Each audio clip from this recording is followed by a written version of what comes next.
Evening, ladies and gentlemen. Welcome to another episode of A Real Point of View. My name is Greg Morgan, and I am your host for this evening, and pretty much most evenings. Um, and I have some co-hosts, though, who have their own unique styles and are pretty interesting kind of folks and are movie buffs just like myself. So I'm a film critic, the real movie guy, and let me introduce you to my cohorts in crime here. I have the lovely, vivacious, and wonderful natured movie maven herself, Miss Karen D. How you doing, Karen? And Just joining, awesome. Wait, you didn't let cool. me.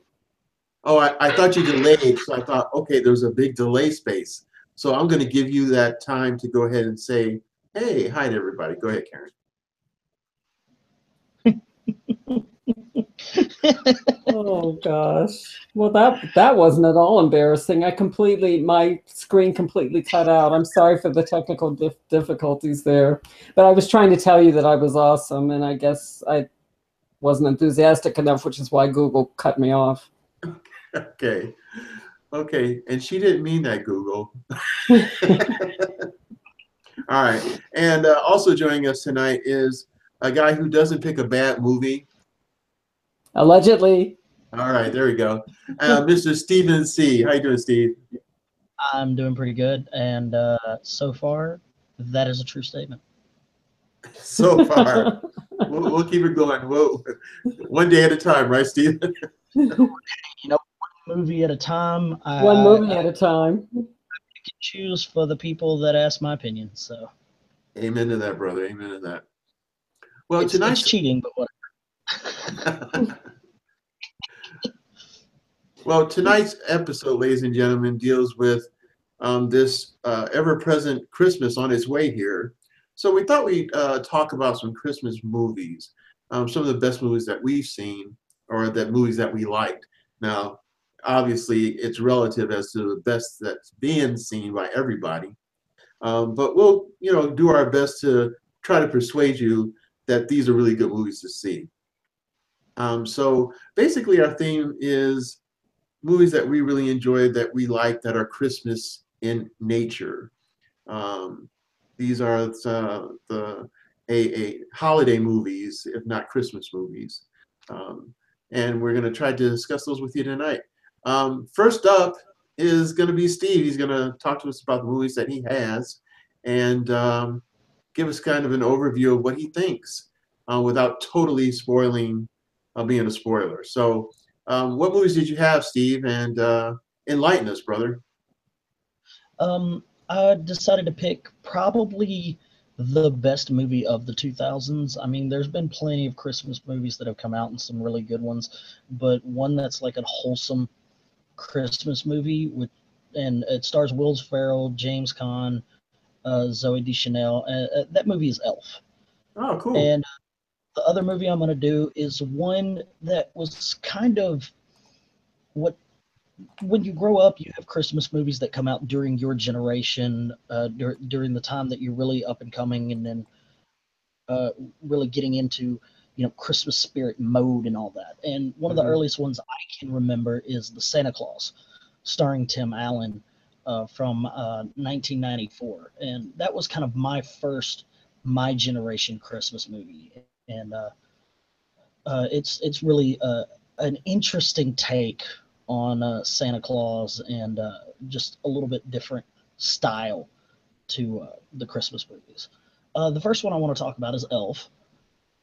And Elf is the story about a boy who, while Santa is delivering packages or presents to a orphanage, the boy actually crawls into Santa's sack and goes with Santa on this adventure and gets transported unwittingly back to the North Pole when Santa lands there.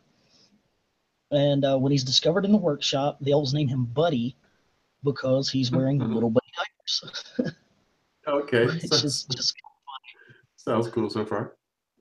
yeah. And he ends up being adopted by Papa Elf. Well, Buddy ends up growing up into a normal-sized human being, and the elves believing that his human size is actually hindering him from being able to help around the workshop.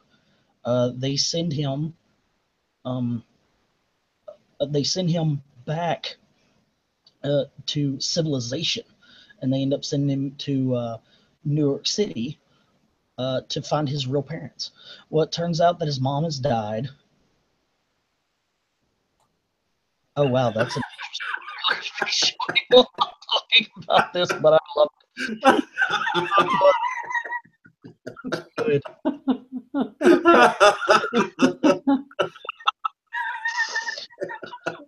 Is this, Sorry, Steve. is this, is this Ladies and gentlemen, this Christmas, your nightmares.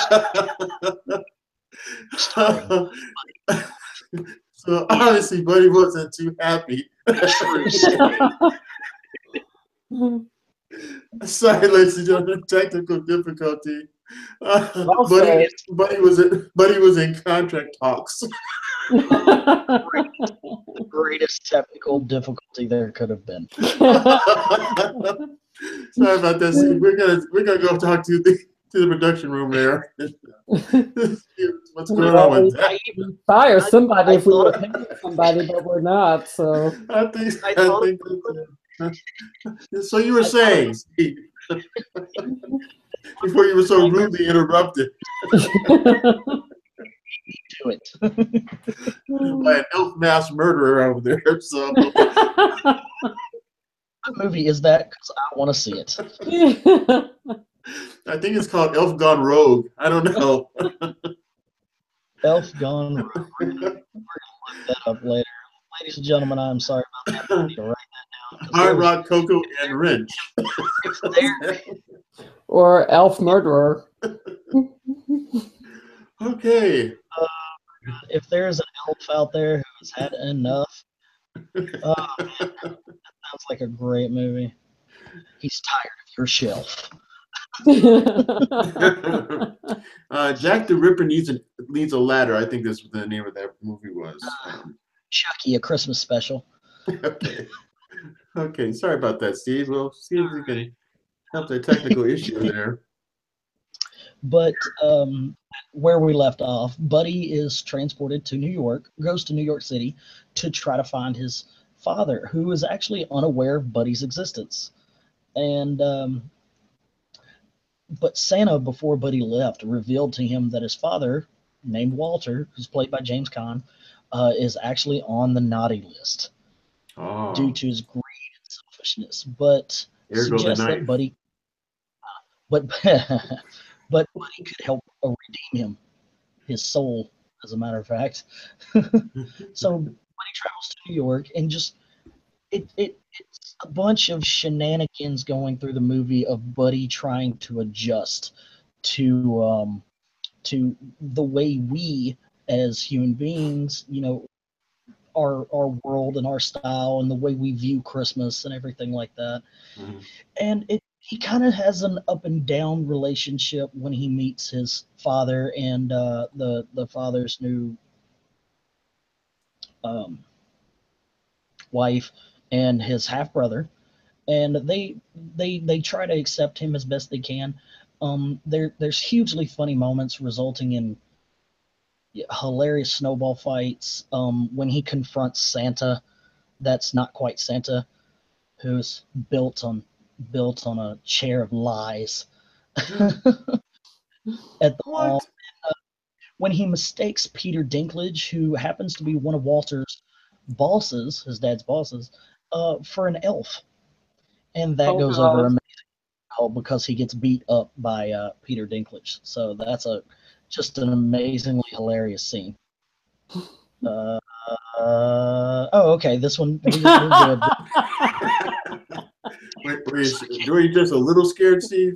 You were putting the book. I thought it was Krampus. How many people will die in this technical difficulty? Stay tuned. But it's really good. And then Walter ends up taking Buddy to have a DNA test, which confirms he's the son. There's some back and forth between Walter and Buddy, where Buddy happens to ruin this big pitch meeting for a book that he's trying to sell to his company. And then we have that wholesome kind of coming together toward the end of the movie where the father realizes that he's got a second chance to really take care of his son and be a father figure like he should have been, and kind of coming to his own and getting off the naughty list. And overall, it's from start to finish, it is a really good, interesting Christmas story that's going to leave you laughing the whole way. And as you can see, he gets attacked by a raccoon, which just is funny no matter how you spin it. And it's full of a lot of Christmas cheer. So I don't want to ruin any more about it because we're starting to get in the nitty gritty of the story, but it's definitely worth a check out this holiday season. Every single year, it's always on TV somewhere, and it's well worth a look. The cast does an amazing job with their roles in the story. Let's talk about that for a second, because I think this movie is worthy of note because of Will Ferrell. He just so sells this movie. And I guess I want to note that because I remember when Elf came out and I had exactly zero interest in seeing this movie. I mean, I'm not a huge Will Ferrell fan. And I'm like, oh, waste of time. Why would I bother to see that? And then for some reason, I think because HBO sent it to me free or Google sent it to me free or something, I had the movie, and I'm like, all right, I'll watch it because I have absolutely nothing else to do. So I watched it and I'm like, this is so adorable. It's so cute. And Will Ferrell's just amazing. I mean, he's this huge guy. I mean, he's not at all a small person, and he sells being an elf. So it takes real acting talent, I think, to be 6'2" or whatever he is, and actually play small. Mm-hmm. I mean, that's the running joke, is that I can do anything, but I can't be shorter or taller. That's the one thing I can't do as an actor. But Will Ferrell, he can pull it off. Yep. He does a great job in that film. I love it. Yeah, I was really surprised at how well he did in that movie. Yeah, good choice. Yeah. Good choice, Steve. That's a good choice. Yeah, it's a really good movie. So do you want me to do the next one, or are we going to the next why not? Just go for it. Okay, I'll go ahead and run on this next one. My next one's The Santa Claus. It stars Tim Allen, Eric Lloyd, Wendy Crewson, and it's got an assorted cast that when you see them, you'll be like, hey, I know what that person's been in a different thing that I've seen. But, not a lot of names other than Tim Allen just kind of jump out there at you. But starts off with Tim Allen's character, Scott Calvin, who's a divorced advertising executive. And his former wife is now married to a psychiatrist. And their son, Charlie, gets to spend Christmas Eve with his dad this year. Well, Scott ends up burning the Christmas turkey, so they end up having to go to Denny's to eat because, he's such a responsible parent. And it's that kind of movie starting off. And then when they come back, yeah, it's that kind of movie. When they come back, Scott is reading "'Twas the Night Before Christmas" to Charlie. When all of a sudden, after that's done, and then they start going to sleep, they're awoken by a sound on the roof, and they're just like, "What could that be? That's really weird to be happening around this time." So they go outside and they look up, and there's a sleigh, and there's reindeer, and there's this really large guy in red trying to get down in the chimney. So Scott goes, "Hey, what are you doing?" Like any responsible person would do. And the guy falls off the roof. He falls off the roof and lands down. And they check, and Charlie ends up coming out, and they're like, "Oh my God, you killed Santa Claus." No, I didn't. That's not a thing that I did. So they start checking the suit and everything, and they find a card in the pocket that says, if anything should happen to me, put this suit on, get in the sleigh, and the reindeer will do the rest. So Charlie convinces Scott to put on the suit, go up on the roof, get in the sleigh, and then they, boom, go deliver gifts for the night. It's crazy. Well, then they end up going to the North Pole, and they end up meeting the head elf, Bernard. And Bernard informs Scott, since you put on the suit, since you rode the sleigh, since you did the job, you have 11 months to get your affairs in order because you're Santa Claus. And after they go through the rigmarole, Scott wakes up in his bed with Charlie running in and telling him all these things that happened. That's really crazy and it's amazing. And Scott's like, how do you know all this stuff? I didn't tell you. Like, it was a weird dream. Nothing really happened. Well, then over the 11 months, or leading to November, or leading to Thanksgiving, I think it is. Leading to Thanksgiving, all of a sudden, Tim Allen starts gaining weight. He starts growing a beard. Actually, at one point, he shaves it completely off, looks in the mirror, looks clean, leans down, washes his face, leans up, big-ass bushy white beard. He can't get rid of it. He starts gaining weight, really becoming who we envision what Santa Claus looks like. And it starts to have effect on his job, and he begins to recount naughty and nice children by name after they get put on the list of children that he meets at a mall. And well, then his ex-wife and the psychiatrist begin to think there might be a serious issue with Scott, and we don't feel like Charlie should be around him. So they're trying to deny Scott the viewing rights to Charlie, and then it's Scott coming to terms with accepting his new responsibility in his new role, bringing cheer to the world, and becoming Santa Claus. And without getting too crazy after that, it's slowly starting to make people in the movie that don't believe that Santa Claus exists or couldn't care less about true meaning of Christmas and all that, and they're starting to grasp onto him, and start to believe that what's going on, and it kind of becomes a little wholesome movie after that, especially when Santa Claus is arrested. Okay. Tim Allen and Santa Claus is arrested in the movie, and it results in one of the funniest elf breakouts I've ever seen in my life. Can I say something here? Yes. Role model. Yeah. Is it really a Christmas movie unless Santa Claus gets arrested? That's the question I have for the group. No, that's a good point. Piggybacking on that, role model. Bad Santa was really good. Right.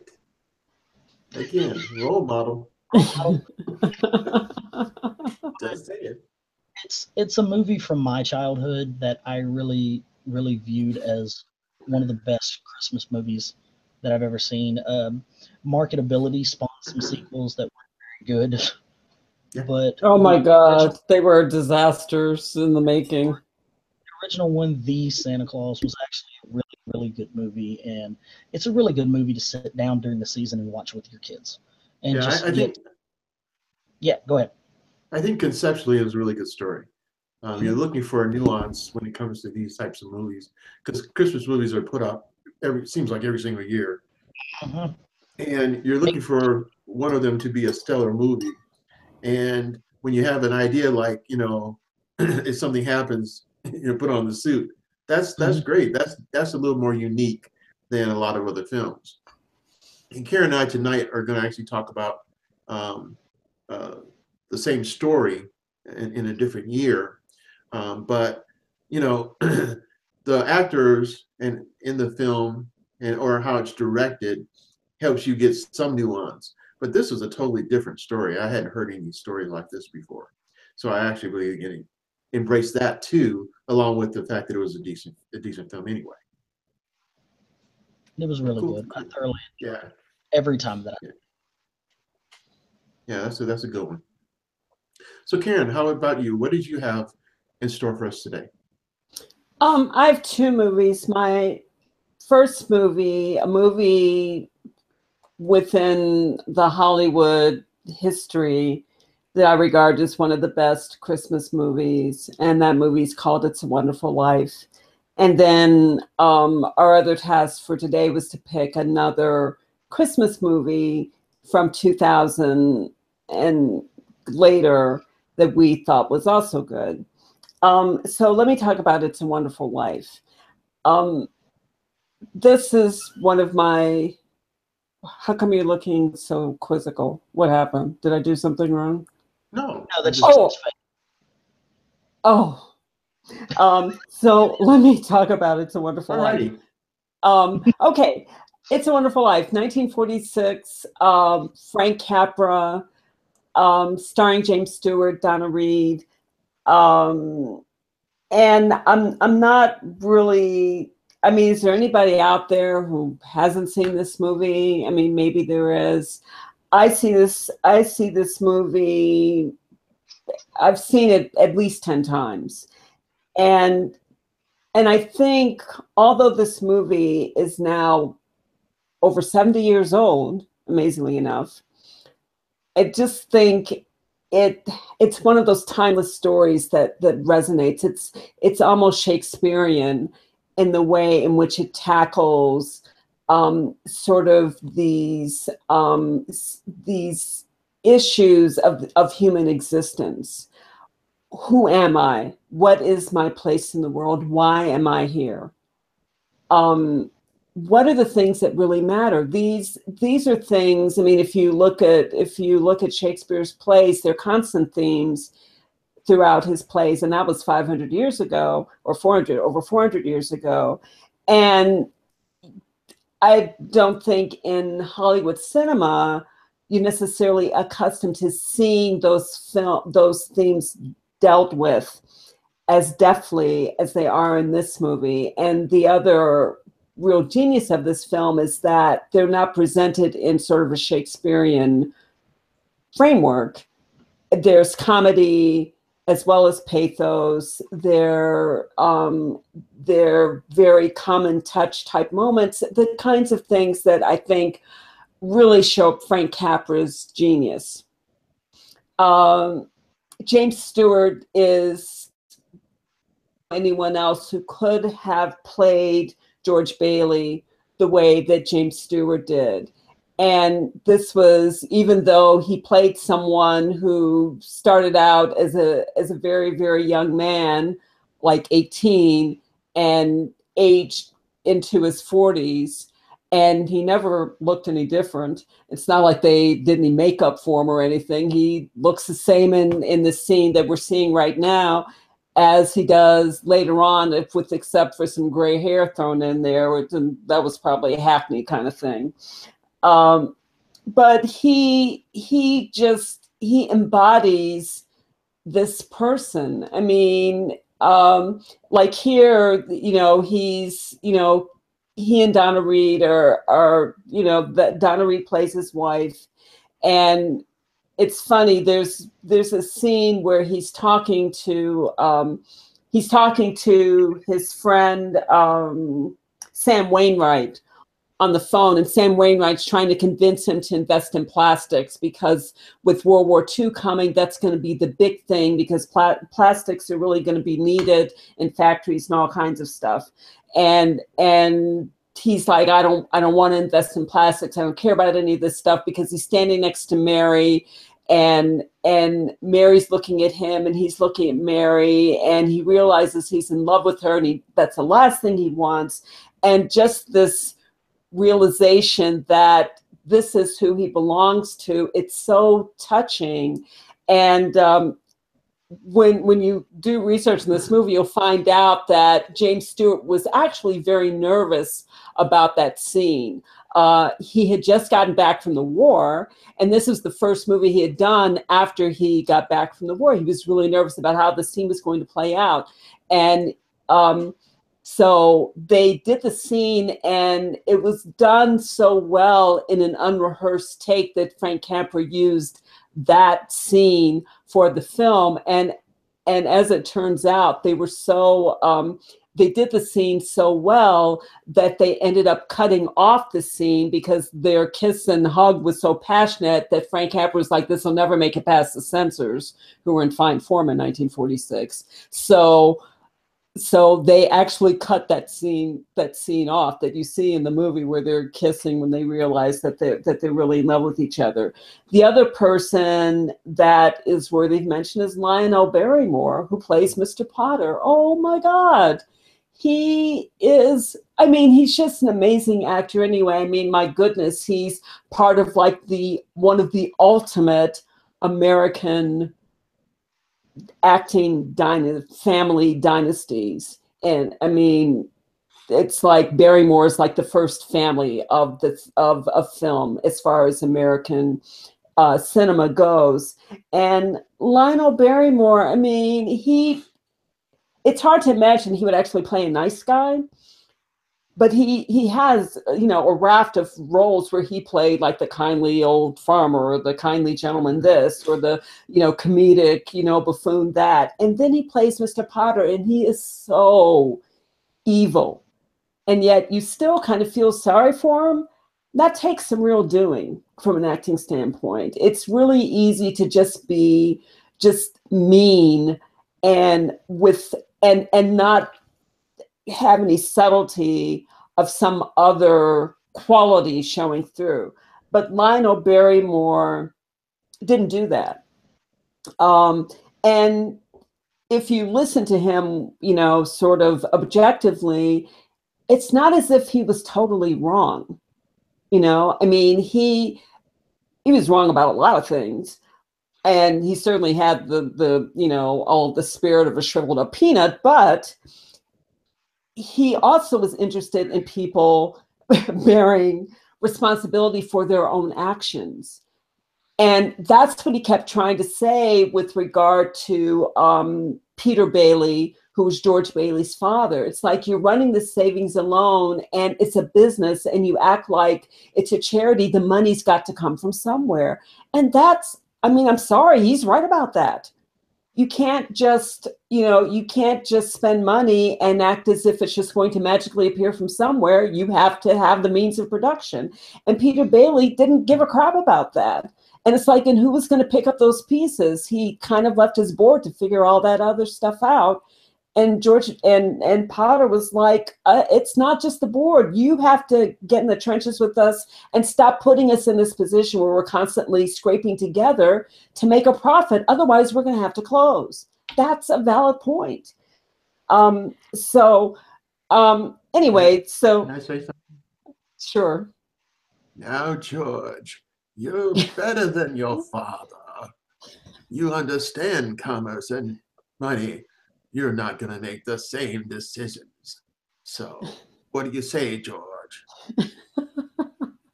It's kind of like a Simon Bar Sinister when we was a little kid in the cartoon.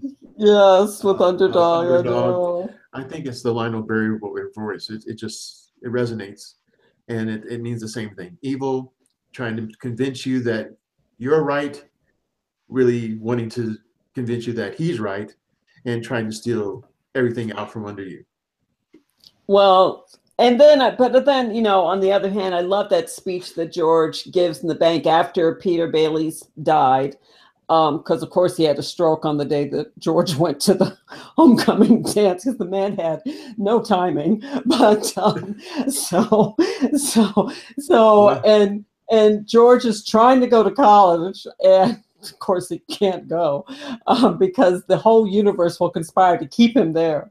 But so he's trying to leave because the idiot thinks he's actually going to be able to leave. And you know, the board is like, you know, we're going to have to close the savings alone. And George is like, don't do that. You know, we need something. We need competition if for some other reason, so that people have somewhere to go other than Potter. You know, Potter thinks it's terrible that, you know, people want to have a house. They should wait for the house. Well, wait for what? Is it so wrong for them to expect to live and die in 2 rooms and a bath? I just love that speech. It is so poignant. And I mean, it will bring tears to your eyes, especially if you've never seen that speech before. The other person I think is totally worthy of note, and it's very easy to overlook her, is Lillian Randolph. She played their house servant, Annie. And what I like about her character in this film is that, especially in 1946, her character was given just a little bit more dimension than the typical house servants that populated Hollywood movies in the 1940s. She was not only sassy, I mean, it wasn't unheard of for the African American maids to be sassy. I mean, because you know, that die was cast with Gone with the Wind. So that wasn't so unusual. But she wasn't just sassy. She also had dreams and aspirations, and she's kind of sort of joked about that. You know, like she kept talking about getting a husband, and she had, just sort of pithy sort of observations about the things the family was doing.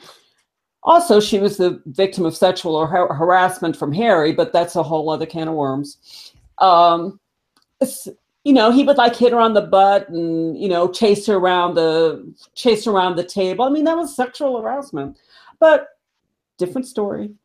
Anyway. Title VII. Title VII. Anyway, it's just, I am waxing poetic about this movie because I still think, as far as Christmas movies go, this is, in my opinion, it's the best Christmas movie ever made. It's just, Frank Capra just does a brilliant job, but he also has brilliant actors. He knows who his actors are. He knows what their capabilities are. And he has a history of sort of like gathering his troupe. He goes to the same people constantly to populate his films. Henry Travers, who played Clarence, has been in a number of Frank Capra films. The man who played Beulah Bondi, somebody else who's been in a number of Capra films. So, you've seen these people before because they're really good. I mean, Gloria Grahame was wonderful, I think, as Violet. There's no bad performance. I mean, Donna Reed was amazing as, George Bailey's wife. Everybody was wonderful. And when George is ready to commit suicide, anything to save his family, and because he doesn't think his life is worth anything, you really feel for him. And it brings tears to my eyes every time I see it. And I don't care how many times I see it, when he thinks he wants to die, and then he realizes he really wants to live. They're just amazing cinematic moments that have rarely been equaled before or since. That's how I feel about it. What do you think, Steve? I love the movie as a whole. We talk about sometimes movies that continue to stand up as the times change, and it's cinematically, it's genius in the way it's set up and the way it's done and the way the story's told, because it continues in this day and age where film has become so different, to be a real bright spot that you can catch every season on TV and just be enthralled by just cinematic genius that you're watching on screen. And it's an amazing story that everyone, if you've never seen it, you need to sit down and watch it. I was looking at the film. It's one of the, as you both have mentioned, it's a Wonderful Life. It's a wonderful movie. But I also noticed texture and content. These actors work in constant, these actors work in, I can't think of the word I wanted to use. But they work together so well in the film, but also the room itself. I noticed that, there are some rooms in film that you're looking at the actors and you really have to pay attention because the room doesn't help the scene. In this film, the room helps the scene every single time you're in a moment. When George is on the bridge, it's not just the bridge, you see traffic, you see snow. I mean, it's just, everything fills the scene, and a true cinematic texture in these films. When George is in the bank and standing up on the thing, giving his speech and all this, there's people that take the place of anything else in the room other than the room itself. It's just a lot of texture, and you're when you look at the scenes, each scene, your eye is filled with everything. It's not just you have to focus on the center. You could just focus in the center of the piece, and it's like a picture, like a portrait every time. Hmm. And I thought that was wonderful. Even the dance was a portrait. Even when Annie, because George is up there, dancing upstairs in the house, and Annie pokes the broom up on there, like, be quiet, come down for dinner kind of thing, because the chandelier is shaking. There's all this movement, and every person in it moving. It's an amazing film, and the textures of the cinematic textures are wonderful in it, especially for a black and white film. It feels like it's Yes. in color, and it's not. Right. That is so true. And it Yeah. would be a disaster to colorize this movie. I'm sure some idiot thought about colorizing it at some point if it hasn't been colorized. But no, this is the last film that needs to be colorized. Right. But you're right about those textures. You really are, Greg. Yeah, it's cinematic genius, and as Steve said, it is. And so, yeah, I really like that film too. I think I've probably seen it about 8 or 9 times. Because ironically, for a long time, I had not seen it, and so many people spoke about it. But early on, it was hard to get. If you didn't see it when it came on television, you didn't see it. And Right. then when video became available to rent, then you had that opportunity. And I took that opportunity then to see it because I kept missing it. So once I saw it, I could see what everyone was talking about. But again, because I love film and I love to see nuance, I would look at it again and again to see the differences and see what else gave me clues about what was going to go on in the scene. So yeah, really good film, really good film. Great film to study. Yeah, it really is. Just yields dividends. So what else you got for us, Karen? Well, my second film is Almost Christmas. And this movie was released in 2016. And it's a comedy. It stars Danny Glover, Kimberly Elise, Omar Epps, Gabrielle Union, Monique, Romany Malco, JB Smoove. I mean, just, John Michael Higgins is also in this movie. Nicole Erie Parker, lots and lots of people, large cast. And the reason that I bring up this movie is because this is a movie that it's on HBO, and I just delayed seeing because it just looked like, typical hack job. Like somebody said, hey, let's try and get people into the movies by, especially African Americans, by putting together a whole big African American cast for a big movie. And let's make it about Christmas and let's pack them in. And I'm like, yawn, so not feeling that. So had no interest in seeing this movie. But then I watched the movie because I literally had nothing else to do. So, and I was pleasantly surprised at how good it was. I was pleasantly surprised. I'm like, wait a minute, there's some things going. I mean, I'm not bored, and it's not just some stupid hackneyed comedy with the same old tired cliches. There are actually things going on here. Danny Glover, in my opinion, is a consummate actor. He's been in some clunker movies. He's been in some amazing movies. I will never forget the chilling character that he played in the movie Witness with Harrison Ford back in the 80s. Really good. My God, he Really made good. the hairs on the back of my neck just stand on end. He was so good. And to go from like consummate evil to this kind of character where, he's sort of like this, he's a father who cares very much about his family, and he's a lovely man, but he's also sad because his wife has passed away. And this is the first Christmas without his wife.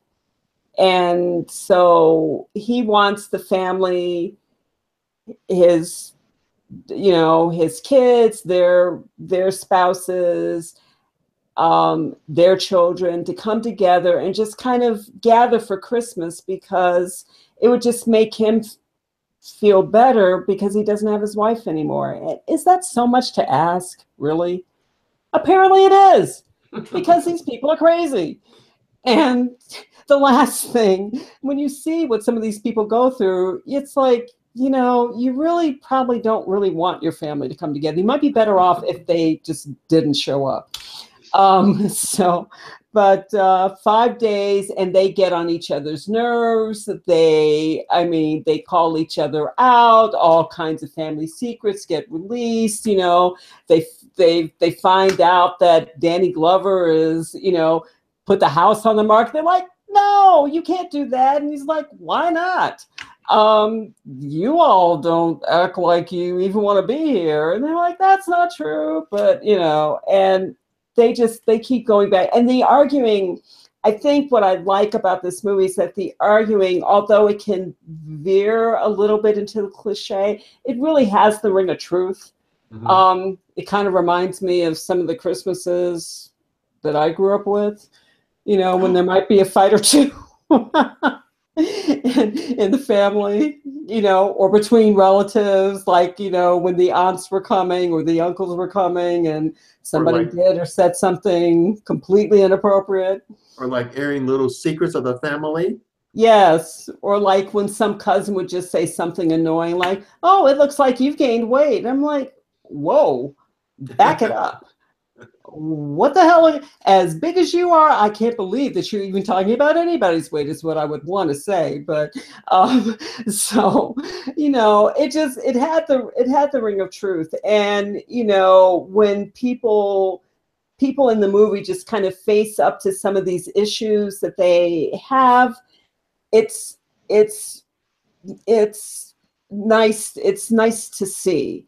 And so I was, and I, like I said, the comedy rings true, but so do the more poignant moments. The only thing that struck a false note with me was Gabrielle Union's daughter. One of my pet peeves about movies with kids is when some adult gives dialogue to the child that makes the child sound like they're 20 times smarter than any adult could possibly be. And I'm like, I'm sorry, that's stupid, A, and ridiculous. Children are not smarter. I mean, most children are not smarter than adults unless the adults really are that stupid. And most adults aren't that stupid. Children don't know about making their way in the world, and adults have more experience with that, which is why I hate it when adults make children. Yes, it's a K rant. I'm sorry, but that's why I hate it when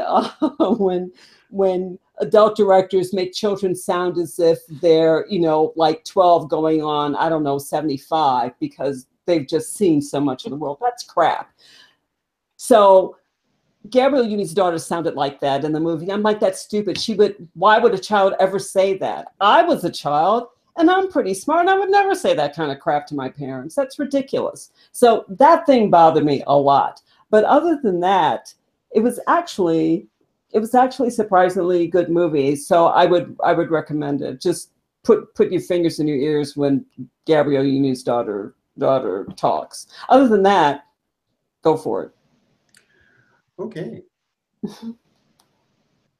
So if there are any children injured in that last rant, we apologize up front.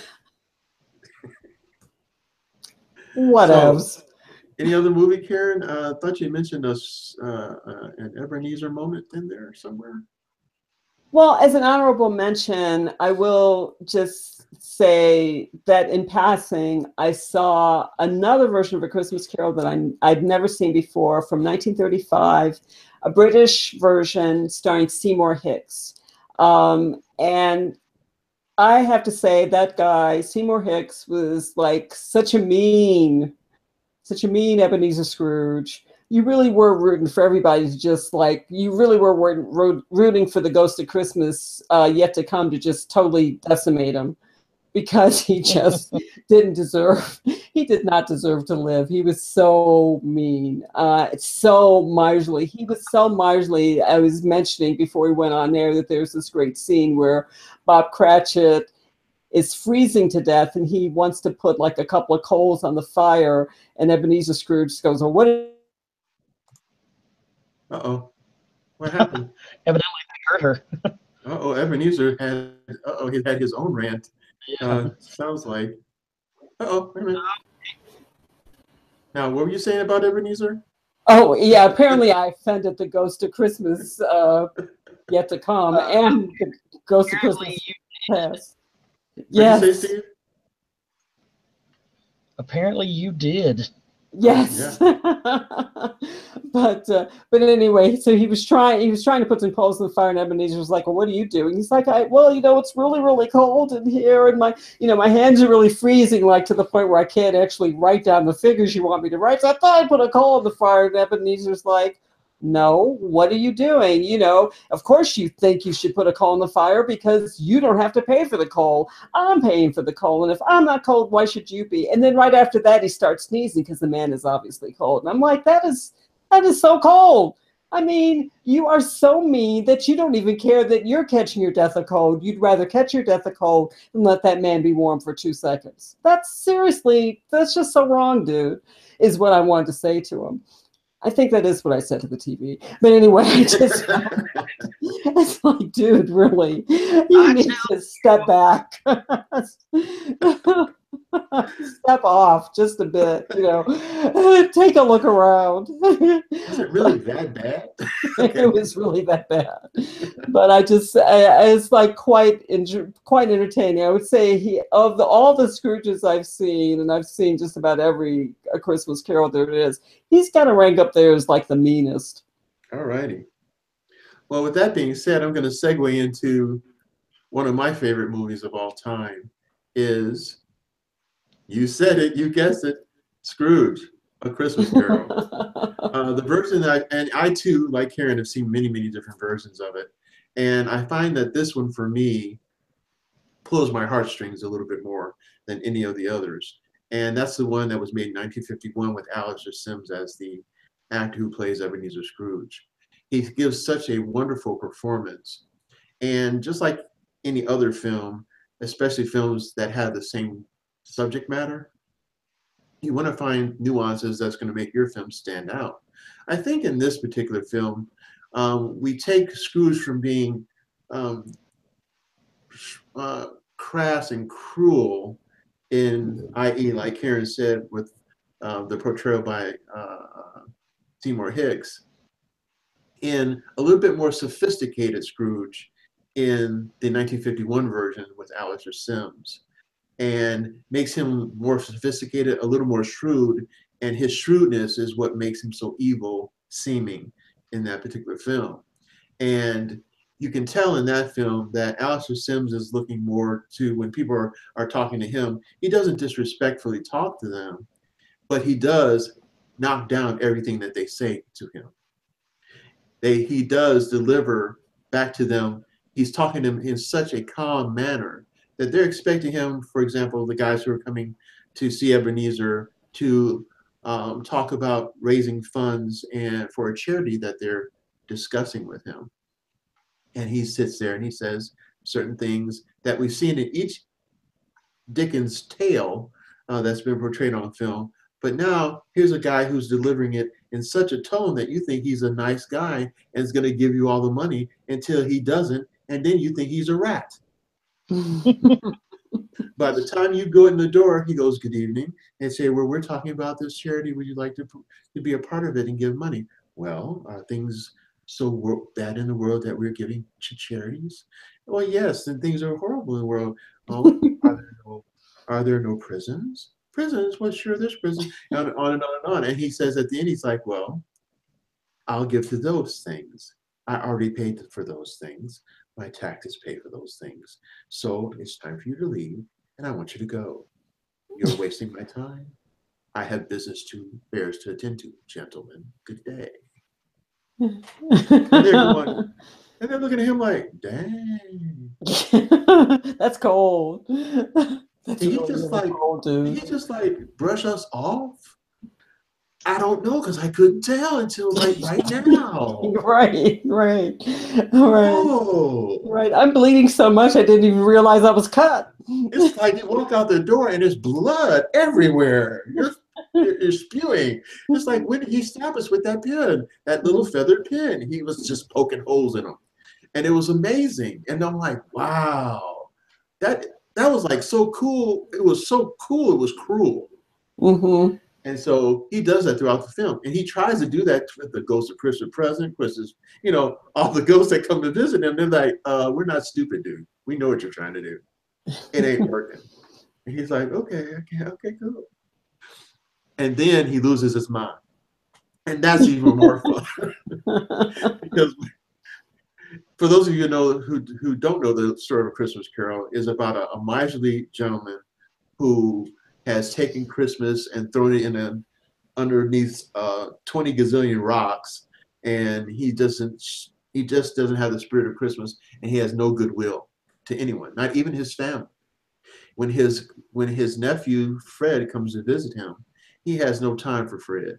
He lets Fred talk. He lets Fred do what he's doing. He does not at one point stop working. He continues to work while Fred is there, answers Fred's question, continues to work, and he says, "Be gone with you." He continues to work, and Fred's like, "Why do I even waste my time?" And walks out the door, and Scrooge is like, "Yes, that's my point. Why do you waste your time?" Mm-hmm. He's less like that. And then after the ghosts have scared him half to death, he comes to his senses, and now he is this wonderful, lively, spirited person. In all of these renditions of A Christmas Carol, Scrooge comes out and he's a better person. But I've never seen one get so excited, get so full of life, that it makes you feel like his whole heart exploded from all those horrible things. I mean, let's be honest. Scrooge had a hard life, to be very honest, to be fair. His sister died in childbirth. The girl that he loved, because business began to overtake him, he lost the girl that he loved, and he truly was in love. And you see this expressed even more so in this rendition of Right. A Christmas Carol, Alistair Sim's A Christmas Carol. And your heart actually goes out to him a little bit, and that's what's cool about this film. I think in the other films your heart really doesn't go out to him very readily, as it does in this particular version of A Christmas Carol. And you find that he has changed so much in this film over time. I mean, look at the guy. He's well dressed, sophisticated, and he's about to tell these guys off and get out of there. He's like, no, no, good day, whatever. Putting on his gloves. Look at that. He's putting on his gloves. He's a tough guy. But all of this being said, at the end Those of are some this pretty film, nice gloves too. I know it's pretty expensive, especially for the time. Um, and you find that he's trying to work his way through all those. He's like, see, he's bothered that they're there, not scared. He's bothered. Right. you know, Yeah. Then the latter part, and this is where he talks to Bob Cratchit, the scene that Karen was talking about, where he's talking about the coal right now. And Bob said, when we made Mary, he's like, I don't care if you made Mary, but I'm about to raise your salary. Yes, this is. See, he's sophisticatedly mean and upset and saying all these things to Bob, and Bob's like confused. So, but all this to say, this is a wonderful movie, and Alistair Sims gives it that credibility that you want in a film like this. He tugs at your heartstrings, in my opinion, and he too makes merry. There's a scene in this film where after all those times he's refused to have dinner with his nephew and his nephew's wife, he comes to his senses. He goes to their home, unbeknownst by them. They're having a dinner party, and as he walks into the house, you see the guilt in a good way, but the guilt that he feels. And they have a maid who is at the door taking coats, and she's looking at him. He looks back at her, and she says, she just motions like, go into the room. They're in there, and he smiles a little bit, and then he hesitates to open the door because at this point in time, his grief is not the grief of his ill past and the negativity. His grief is because he's wasted so much time to be in the life of his family and to enjoy his families. So he opens the double doors. Someone's singing a duet at the piano or the harpsichord. And his nephew sees him because they stop singing. They see that Ebenezer Scrooge. Everybody knows who Ebenezer Scrooge is. And the fact that he's in that building right now at that very moment shocks everyone. And Fred jumps up and goes, Uncle Ebenezer, oh my God, you're here. He says, honey, this is it's Uncle Ebenezer, look. And he says an apology. And it is so heartfelt that I don't care who you are, you're going to start to tear up a little bit. Because you feel, he's such a good portrayer of this character. You feel the sorrow in his heart. All these years, almost a decade probably, all these years, not being able to do these things, and he's asking for forgiveness. That is a hard thing to do for a man who's lived most of his life as this shrewd businessman who doesn't care about anyone else but himself. It's a wonderful moment. I think this is a wonderful film. This is probably of the Scrooge movies or A Christmas Carol films, this is one that I think everyone should see. It's one of the more well portrayed, I thought, and more emotionally felt A Christmas Carol films. So that would be a Christmas Carol 1951 with Alastair Sims. It's a wonderful film. Can I throw something in there? Sure, please. I would also put up against that one. I mean, I agree with everything you said about the Alastair Sim version. I kind of like the Reginald Owen version. I do. From 1939, I think. Yep. But my favorite version is the 1970 musical with Albert Finney. Albert Finney. Oh my God. He's just, I mean, the way in which his face changes, even when he's happy, he still looks scrunched, sort of, because he's spent so many years with his face just drawn in that even when he smiles, he can't quite get it all out. I mean, it's like the muscles are so tight, he can't really smile, but he's trying. And I just love that. His physical manifestation, I just gets me, and he just does a masterful job of singing the songs that he sings, because he's not a singer, but he conveys all of this emotion through some of the songs, especially when he talks about, there's a song where he talks about his regrets. Mm-hmm. And I love, it's just very poignant, just definitely bring tears to your eyes. And I think, with Alastair Sim too, like you said, he sort of, this passing look of guilt, and then it's like, can I even ask for forgiveness? Am I even worthy of asking for forgiveness? And I think, all of us, if you live to be, to be an adult, it's highly unlikely that you're going to get to adulthood without having a regret somewhere. Something that you wish that you could have done differently or not done or done more of, and it's not and that the chance of it coming back again for you to revisit it, is pretty slim. And that's why the story is so timeless, because it's about all of us, sort of like about the chances that get past us, the times when we could have been kind or kinder, maybe we weren't as kind as we could have been, or the times when we could have just looked out more for one another and we didn't. And can we learn the lesson from that and begin anew? Marley was there to tell him, he never said this, but obviously Marley had been visited by the same ghost, right, 7 years That's before. Correct. And he saw the same grave, he saw the same, probably some other child who was a cripple who died, and and the same thing with the sister and all that other stuff. And he's like, yeah, okay, cool. But I need to get back to business. And he ignored the lessons, which is why he said, I'm wearing the chains I forged in life. I was warned. I didn't listen. So the open question that we've never really talked about, and I would love to see this treated in a film, is, there's the initial euphoria of, I have a second chance. I'm going to begin life anew. I'm going to change my ways. Let's get back to Scrooge 10 years from now. Is he really going to be that same guy? Is he really going to remember all these lessons? I wonder. Is Tiny Tim walking and in college? No. The answer is no. No. Well, because they didn't have colleges in those days, but he's definitely walking.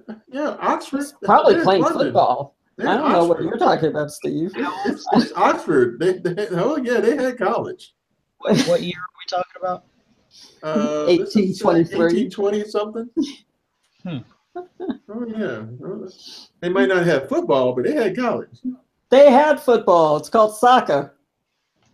Yeah, see? A ball with some feet that were kicking it. I agree, Karen. That makes a lot of sense. And that's the thing. How often do we heed the lessons that we learn? Did we truly learn the lesson? That's the thing. And obviously Marley didn't. And I'm afraid I don't want to know the child that died. And Wow. and Trinity the College, business. Yeah. So the doctor that never was, that kind of thing. So yeah. And the fact that it was really Tiny Tim anyway, because it was Marley and Scrooge, and Marley, Bob Cratchit worked for both of them. Well, there you go. So obviously there was a time maybe when Tiny Tim actually could walk, and he got injured probably because Marley's carriage hit him while he was crossing the road. Probably. And that's what caused the situation. Right. Why Tiny Tim has a little stool in the church in the first place. So they could have put him through college and made him an apprentice, all those things, but obviously that was not. All righty. So let me get to my second film. Oh, can I just make one more point?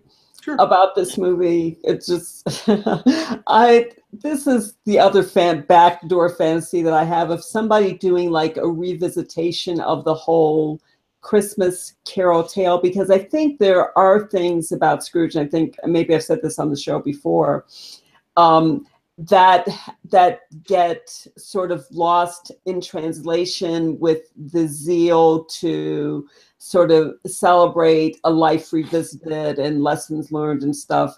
And that's that, just like Potter in A Wonderful Life, Scrooge in A Christmas Carol was making some valid points before he got all, sanctified and renewed and stuff. That's true. About personal responsibility. And these people, I'm sort of reminded of like the little red hen syndrome. The red hen story is where there are all these animals in the barnyard, and winter is coming, much like in the Game of Thrones, and the red hen sort of, does all this work, like, harvesting wheat and planting and storing things for the winter and putting together a shelter and all this other stuff. And all this, has all this bread because the red hen knows winter's coming. So winter comes and all the other animals in the barnyard are like, oh, who cares about winter? Life's good. Then winter shows up and they don't have literally a pot to pee in, or bread to eat. Mm-hmm. And they want the red hen's bread, and the red hen's like, well, no. I mean, I kind of put this together for me because I knew that winter was coming, and you laughed at me, A, and B, you said you didn't need any bread because bread was going to be there when you needed it, and so live your life, go live your life, but no, you're not entitled to my work. Simply because I worked and you didn't. You're not entitled. And there's a sense of entitlement that I really kind of dislike a little bit amongst the poor. Well, we borrowed money from you.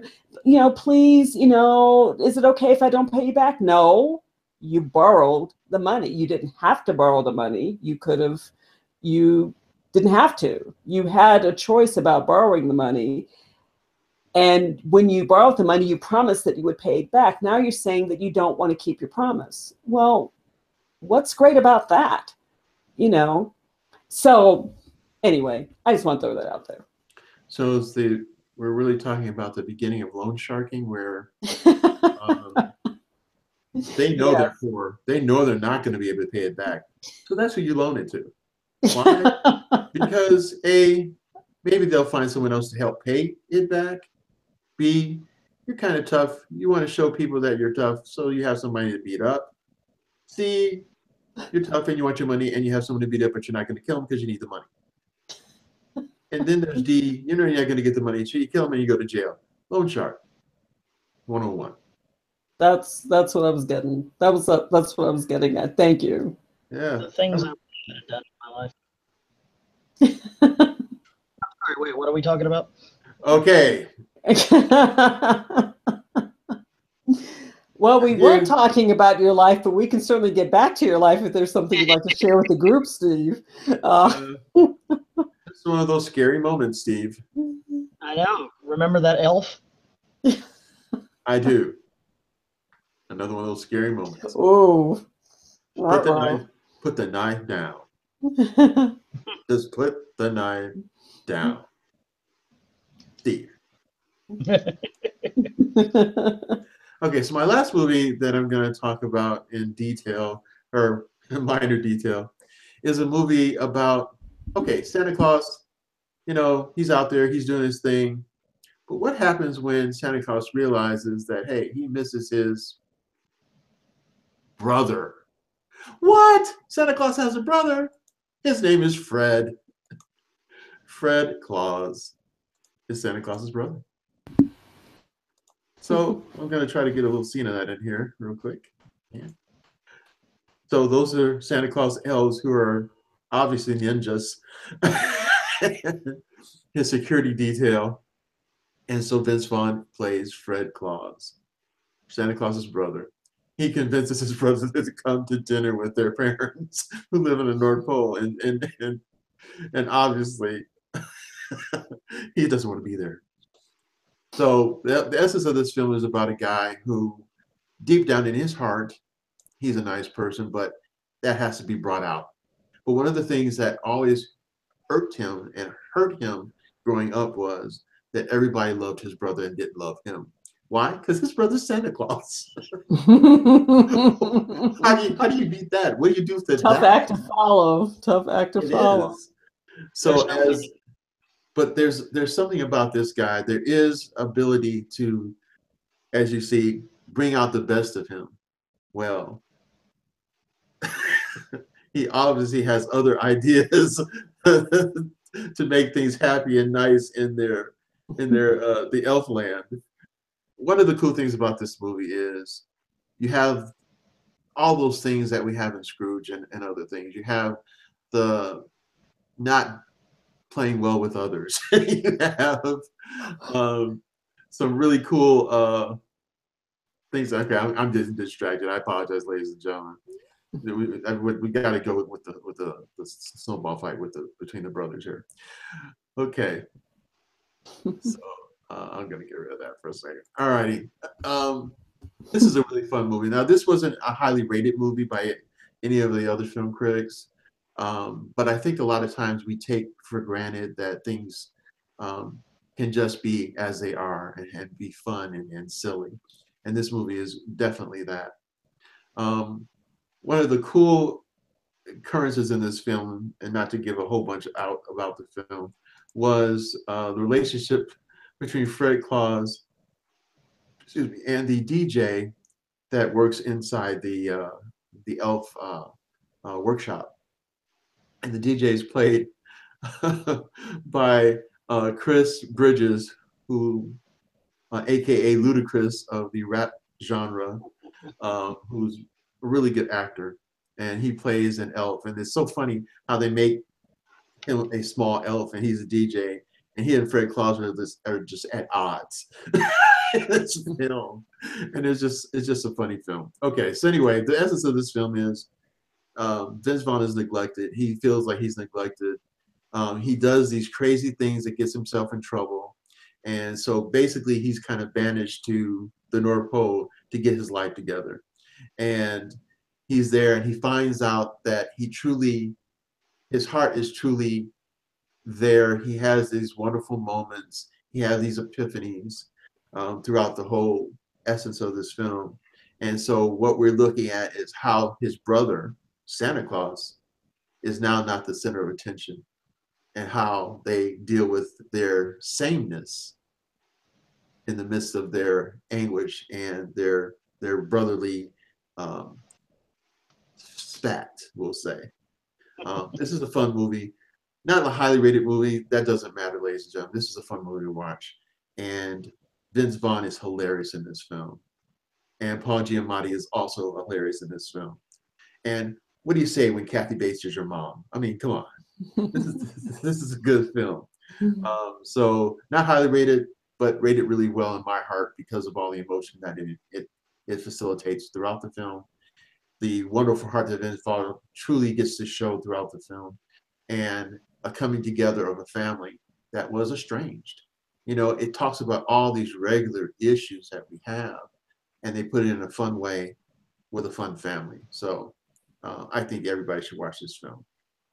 The last thing I wanted to say was bringing it back, something that we talk about every once in a while, especially Karen and I growing up, is a short film about Santa and his sleigh. And the short film is called Hard Rock, Coco and Joe. If you have not seen Hard Rock, Coco and Joe, you have missed a lot. You think A Wonderful Life is wonderful? Well, Hard Rock, Coco and Joe is a claymation film short that came out in the early 60s. Mm-hmm. And it's like 61, 62, something like that. And it is a wonderful little film and a wonderful little song that's so catchy. So yeah, definitely see Fred Claus, but see if you can find a version. You should be able to find something like in YouTube of Hard Rock, Coco, and Joe. So that's my little movie quick. Wonderful film. So questions, concerns, issues. What's going on out there in moviedom now, guys? That any movies out there you want to see in 2000, the latter part of 2017, and the first couple of months, we'll say, in 2018, other than Black Panther and Avengers Infinity? Avengers Infinity is not coming out till later in the year, but also the trailer for, y'all might not be on board about this. I'm a bit of a completionist when it comes to seeing multiple movies for a franchise in theaters. For instance, the Saw movies, which I've talked about before. I'm a bit of a completionist. I'm not going to. It's one of the movies that series that I don't really suggest to people. If you have a niche, like that's something that you like, I would suggest going, to see it to get that feeling, or now watching them on DVD. But it is a set of horror films with a complete story. So that's that. But Jurassic World: Fallen Kingdom has been announced, and Cool. they had the trailer come out for it Thursday, and it looks really good. Jurassic World, I felt, did a great job of kind of taking us back and giving us a little bit of the feeling and a slight nostalgia that we had of the first movie. Not as grand and not as we'll say complete as the first movie, as Karen leaves again. I talked about Saul, she bounced. But she doesn't like bloody movies, so right. But yeah, the Jurassic Park, it seems really interesting. Star Wars: The Last Jedi is coming out soon, like super soon, like around the corner soon, and it looks like it's going to be amazing. It's going to be the longest Star Wars movie we've had in the franchise so far. So that's, even though I didn't get to go see, the original 3 in theaters because For I believe for two of those, I didn't exist in this world yet. Yep. um, if anybody's interested, if anybody enjoyed it, the new Daddy's Home 2 was out in theaters. A lot of people have come back and said it was really good. Okay. And said it was thoroughly enjoyable. So, there's that. Roman J. Esquire, Israel Esquire, I Oh, with believe is in theater. Denzel Washington. Denzel is in theater right now. I haven't seen it yet, but I believe it's probably gonna be at least pretty good. I mean, Denzel Washington really has not been, a flop movie guy. Yeah, not because of him anyway. Right. Now there's a movie that I saw recently that's been released, I guess. The Snowman. Have you seen that yet? I have not. How is it? Horror detective thriller. It starts off slow. It is a European-based location for the crimes, but Fassbender is the primary actor in there, and he's does a decent job as this detective who's trying to find out what's going on with a serial killer. And it's not for the faint of heart because it is a bloody film. But the essence of the film is pretty good, but it starts a little slow, just to be honest. But it follows through. Pretty decent movie. And what was another one I saw recently?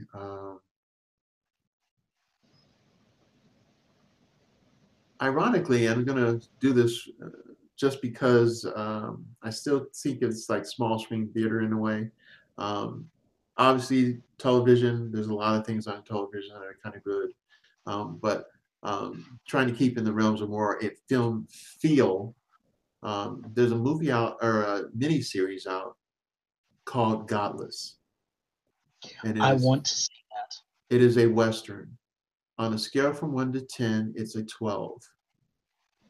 And the ending I thought was going to be, because I always have trouble with endings. I want endings to be better. This ending actually was a better ending, sentimentally, a better ending. So it's a seven episodes in the miniseries, and from the beginning you're intrigued. By the time you get to the second episode, you're curious of what's going to happen. You really want to know, and it makes you go to the next one, and each one makes you go to the next one because you really want to know. And then the last two really pull at your emotions, your heartstrings, your sensibilities, and they don't hold any punches. They don't pull any punches. I think this is a excellent film. It is a little bloody, to be our excellent miniseries. It is a little bloody, but not to the overkill, because the way the story is, some of these things everything makes sense. I'll say that. Awesome. So yeah, you probably will enjoy that. Anyone who likes westerns will like it, because there have been so few westerns in the recent past that have stood up to the further of some of the previous westerns in the past, and this miniseries, it does. And if you want to think about legend, this makes more sense when it comes to legend, because it's not legend for the sake of legend. It is legend because it makes sense. Awesome. Yeah, that's a good one. Karen is talking, but nothing is coming out. Oh, we can't hear you, Karen. Sorry, because I was muted. Hey. I. All righty. I. If you were ranting, we missed it. Well, I wasn't. Oh, okay. I can think of 4 or 5 movies I'd like to see. Star Wars: The Last Jedi, even though I'm a little concerned that John Boyega is not getting top billing along with Daisy Ridley. this time. But I still would like to see that. Black Panther, of course. The trailer just looks amazing for that movie. But I'd also like to see Molly's Game. That Yeah, comes out on Christmas Day yeah, that about the looks Olympic good.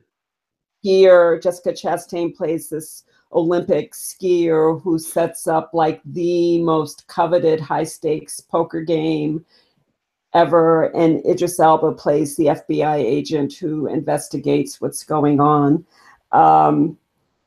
Proud Mary, I'd like to see just because it has Taraji P. Henson and Neil McDonough. I love Neil McDonough. He's like awesome and just so good looking. And The Post. I'd like to see The Post because it's about the Washington Post. Tom Hanks plays Ben Oh Bradley. yeah, Meryl yeah, Streep plays Catherine Graham, the yeah. publisher. Yeah, And that it looks focuses on the Post around the time that they decided to publish their reporting on the Watergate Watergate. scandal. And I think this movie will revisit just what a gutsy decision it was to follow the story, because there was no upside to looking into this at all in 1970, 71, 72. 72 when the break-in hhappened, and continuing on, there was absolutely no upside. The Washington Post was completely out on a limb. And so I've seen All the President's Men numerous times. I love that movie. It's one of my favorite movies. But that movie told the story basically from the reporter's standpoint, from Bob Woodward's and Carl Bernstein's standpoint. This version of the movie will tell it from the publisher's and editor's standpoint, and that's an interesting perspective that we really haven't focused on before. So I'm very interested in that movie. cool. I have one more. Sure, go ahead. There's one thing that's been going around for the longest time, and that's video game translated into movies that just don't translate well at all. I The think I last know where one this is going. The last one that we got that I feel was like actually a good movie. I know there's a lot of people that have, really downgraded the movie, but it's Prince of Persia. Mhm. The Prince of Persia movie was a really good movie. Even though it was based on a video game, I feel like a lot of people took that and didn't really give the movie the full experience that it deserved to really be in. Yeah, Jake But Gyllenhaal does a really good job in that film. yes, he does. But this movie starring The Rock, it comes out April 20th is when it's set to release, but the movie's called Rampage.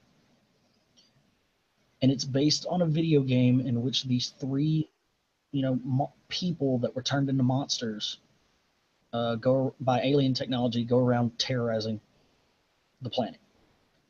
Now, this movie's a little bit different. Instead, there's a piece of technology that comes down that ends up, infecting a gorilla, an albino gorilla at first, and then the gorilla grows, starts to grow enormously. Well, The Rock is actually a caretaker for the gorilla, and is like they communicate and talk to each other, and they're really close. Since The Rock saved him from when he was a child, and he just continues to grow and grow and grow. Well, it turns out on the other side of the world, there's a wolf that's doing the exact same thing. Right. And the movie stars The Rock. Jeffrey Dean Morgan makes an appearance in it. Naomi Harris is in it. Joe Manganiello, I believe is his name. He's been in a bunch of movies Sabotage, Magic Mike, Drunk Parents.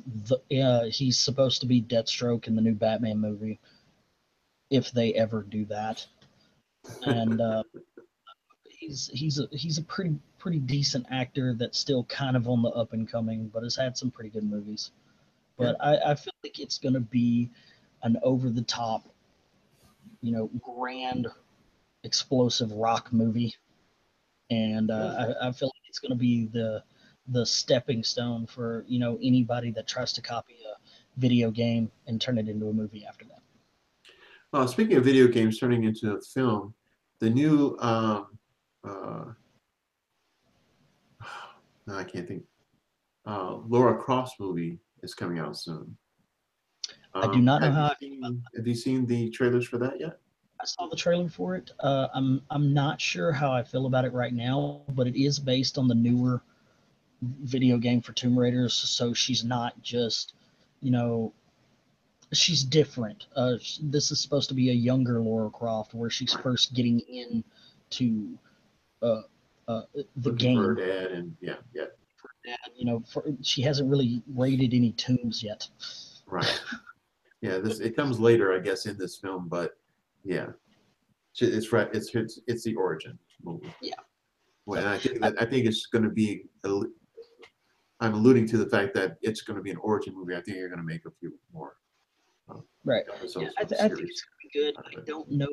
I don't know. Alicia Vikander is the girl who's going to be playing Lara Croft, and I'm not sure about her yet. She has been in Jason Bourne, The Man from U.N.C.L.E., and a couple other movies that I recognize. But yeah, so she's the Danish Girl for one. Yeah, she's an action lady. So we'll see. We'll see. We shall see. Anything else, you guys, before we get out of here? I'll throw out one more movie. It's called All the Money in the World. It's also going to be released on Christmas Day. That sounds like a very interesting movie to me. It stars Mark Wahlberg, Michelle Williams, and Christopher Plummer.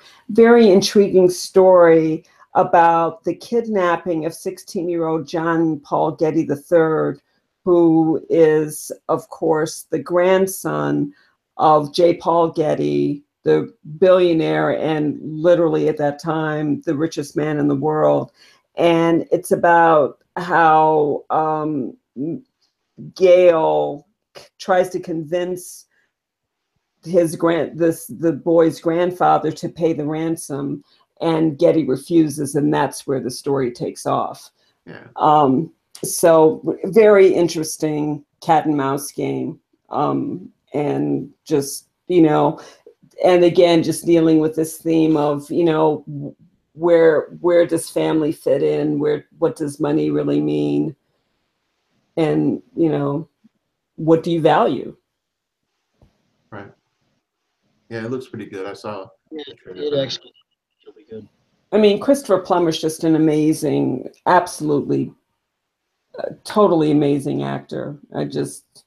He's just consummate. So, so just for his performance alone, it would be worth the trip to the movie theater to check this one out. Yeah, indeed. Well, ladies and gentlemen, that's our time. We appreciate you hanging out with us here on A Real Point of View. Check out our YouTube channel, also under A Real Point of View, and look at our archives and check out some of the movies that we're suggesting that we think and hope you really like and enjoy. So thanks again for hanging out with us tonight, and we'll see you next time here on A Real Point of View. I'm bye from here. I'm Greg, the Real Movie Guy. Check me out on Twitter under A Real Movie Guy. And anything from you, Karen, before we get out of here? Just no. Have fun watching Christmas movies and Christmas specials as we ramp up to the holidays. Indeed. How about you, Steve? Merry Christmas season to everybody. Be good. Santa's watching, and he delivers more than coal this year. He's delivering butt whoopings, and there's an elf, and his name is Rogue, and he's coming, and you better watch it. As we saw, he carries a knife. All right, ladies and gentlemen, thanks again for joining us. You have a wonderful night. Happy holidays, and we'll see you next time here on A Real Point of View. Good night, everybody. Night.